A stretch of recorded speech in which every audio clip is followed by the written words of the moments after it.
E aí, galerinha, tudo bom? Adole, sejam muito bem-vindos à nossa lição online, mais um momento de estudo, onde a gente vai compartilhar os pontos principais da lição. E você é o nosso convidado especial, então seja muito bem-vindo. Pega a sua lição, sua Bíblia e bora revisar essa lição que é espetacular. E aí a gente já tem a lição de número 4 e o tema dela é mudando de atitude.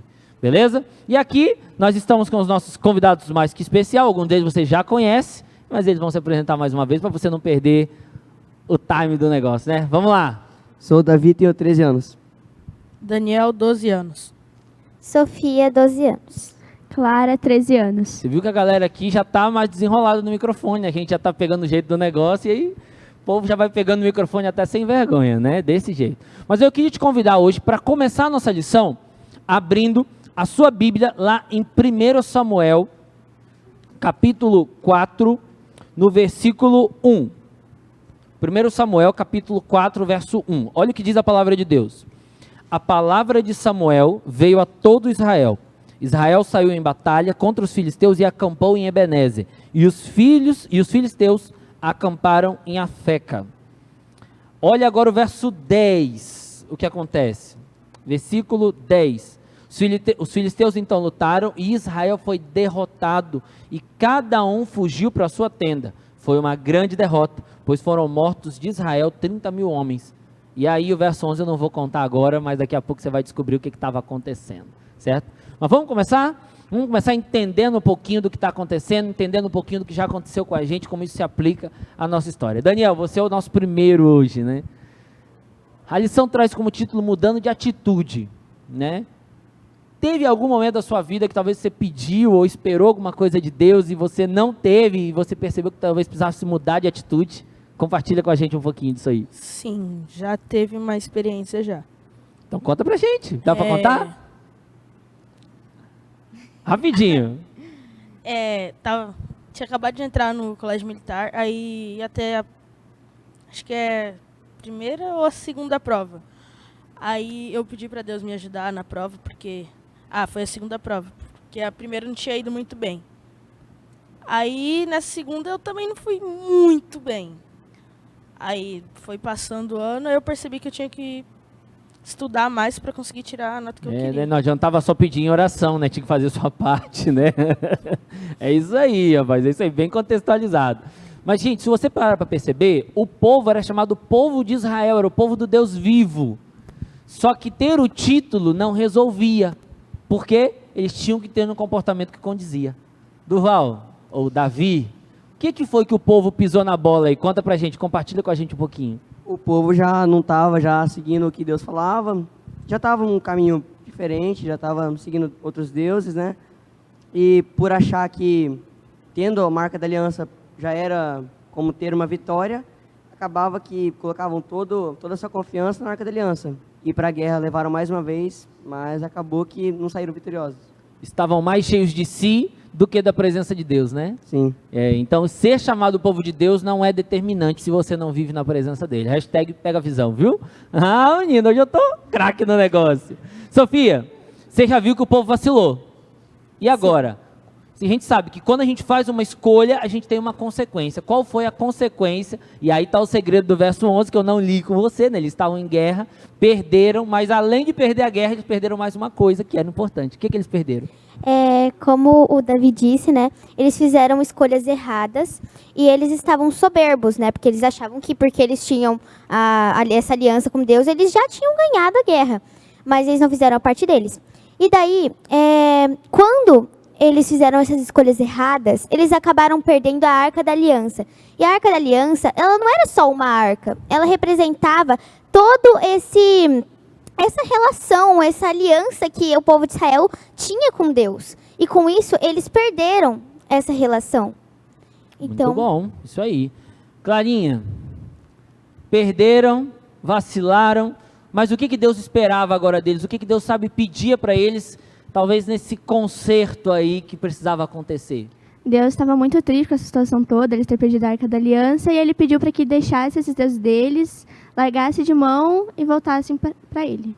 Ixi, rapaz, será que o povo tinha essa disposição toda de largar o que estava fazendo, de reconhecer? Na verdade, para que a gente abandone algo, primeiro a gente precisa reconhecer, né? Se arrepender, reconhecer para a gente mudar de curso a vida. Então agora eu vou mandar, nunca fiz isso, mas é uma pergunta dupla agora, né? Vamos lá, Daniel e Clara. A gente já viu na história que a gente está falando muito de deuses, ídolos. A gente tem ali o contexto da Arca da Aliança ter ido para casa, para o templo do rei, do deus Dagon, né? Mas hoje, no nosso dia, que tipo de deuses ou que tipos de ídolos a gente precisaria abandonar hoje, contextualizando para os nossos dias hoje? O que a gente acha que poderia abandonar? Vai? Celular, jogos, músicas, Televisão. cantores, Televisão Séries. também? É. E eu acho que o mais... livros. Né? Porque assim, o mais interessante que a gente tem que deixar claro, né, é que a gente não está demonizando essas coisas. Não tem problema, só a gente não pode gastar muito tempo nisso. Você tem que tomar cuidado com o que é que você está vendo, com o que é que você está assistindo, mas assim como com o tempo que você está usando isso. Porque você pode até estar fazendo algo bom, aparentemente, mas aquilo está te tomando um tempo muito grande. Tempo Isso que a tá gente podia estar lendo a Bíblia. Podia estar lendo a Bíblia, podia estar em contato com pessoas, porque isso também é o Evangelho. Se você está em contato com pessoas para refletir Jesus, certo?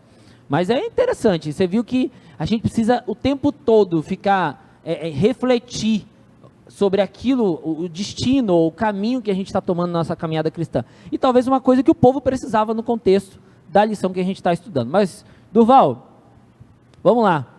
Que tipo de... Na verdade é para Sofia, né? Sofia, que mensagem essa história transmite para você? Que, sabe, você olha e fala assim, cara, o que eu aprendi com isso? Bom, com essa história, a gente pode tirar algumas lições, e uma das principais é que a gente tem que tomar muito cuidado com o que a gente escolhe, porque, como a gente já comentou aqui, tudo que a gente faz tem uma consequência. E muitas vezes as nossas escolhas elas vão interferir na nossa relação com Deus, assim como foi com o povo de Israel. E a gente fala, mas não vai quebrar toda a minha aliança, minha relação com Deus, só por causa de uma coisa. Às vezes o povo fala assim, não, mas é só um pouquinho, só isso, não tem nada, a frase, não tem nada a ver, né? Ellen White fala no livro Mensagens aos Jovens, no capítulo 2, que ninguém se afasta de Deus de uma hora para outra, é aos pouquinhos. Então, amigo, cuidado, porque é aos pouquinhos que a gente se afasta, e quando a gente percebe que está longe, está anos-luz, e aí qual é o problema? Você acha que você está longe demais para merecer a graça, para merecer o abraço de Jesus, para merecer estar de novo na presença dele. Isso, cara, é terrível para a vida de um cristão, certo? Você está tão distante que você acha que você não tem condições mais de ser alcançado ou digno de estar na presença dele. Mas, Durval, para a gente fechar, né? Como essa história te ensina ou mostra para você alguma coisa que você precisa mudar na sua vida? O que muda, talvez, na sua vida a partir dessa história, do que a gente aprendeu aí na história dessa semana? Tudo tem, na verdade, a gente pode pedir coisas para Deus, qualquer coisa. A questão é o que vai ajudar a gente e o que a gente vai fazer para ter isso, né? Não adianta a gente pedir algo para Deus e não ter mérito nenhum para conseguir isso. A gente também precisa se esforçar. Como ele falou, o Daniel, né? Ele precisava estudar para conseguir uma boa nota. Acabou que ele botou a confiança inteira em Deus, mas não estava fazendo tudo que ele podia, né? Tem que fazer, cada um tem que fazer essa parte. Então, essa é a maior lição para mim.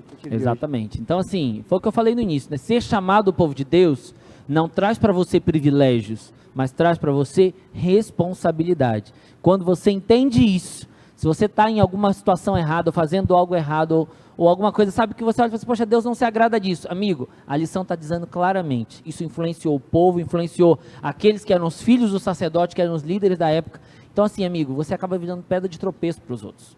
Um mau testemunho, um exemplo mal vivido, você acaba atrapalhando a espiritualidade de outros.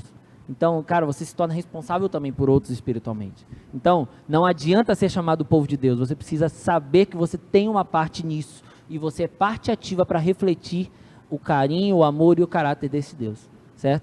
Quero terminar, vamos ler aí o capítulo 7, verso 3, que foi o texto chave para a nossa lição. Capítulo 7, verso 3 de 1 Samuel. Samuel então falou a toda a casa de Israel, dizendo: se é de todo o coração que vocês estão voltando ao Senhor, então tirem do meio de vocês os deuses estranhos e os astarotes, preparem o coração ao Senhor, e sirvam somente a ele, e ele livrará vocês das mãos dos filisteus. Olha o verso 4. Então os filhos de Israel tiraram do meio os balaíns, os astarotes, e serviram somente ao Senhor. Amigo, quebrou a cara, levanta, sacode a poeira, olha para Cristo, olha para Jesus, e fala assim: Senhor, eu quero recomeçar, quero seguir. Ele vai dizer: amigo, abandona isso, para poder seguir do meu lado agora, de uma forma mais que especial. Que Deus nos ajude a aprender com os tombos dos personagens bíblicos, para que a gente no dia de hoje, no nosso contexto mais que atual e talvez mais específico, a gente aprenda a viver de maneira fiel e digna na presença de Deus. Não somente por ser chamado filhos de Deus, mas agora também por sermos chamados de um bom testemunho, de um reflexo do caráter dele. O Papai do Céu te abençoe e que ele te ajude. Eu vou te convidar a fechar os seus olhos para a gente poder orar. Pai querido, cuida de nós, Pai. Nos ajude na tarefa, grande a influência que nós temos hoje no mundo, mas nos ajude a nos mantermos firmes e fiéis a Ti. Nos ajude, Pai, a reconhecer e abandonar aquilo que precisa ser abandonado, para que a gente viva toda essa fidelidade que nós esperamos e que o Senhor também espera de nós. Nos abençoe, nos guarde, nos conduza e continue também com o nosso estudo diário da lição. É o que nós pedimos por Jesus. Amém. Valeu, galerinha. Muito obrigado pela presença de vocês. Um abraço para você que está de casa e até a próxima. Se cuidem. Tchau, tchau.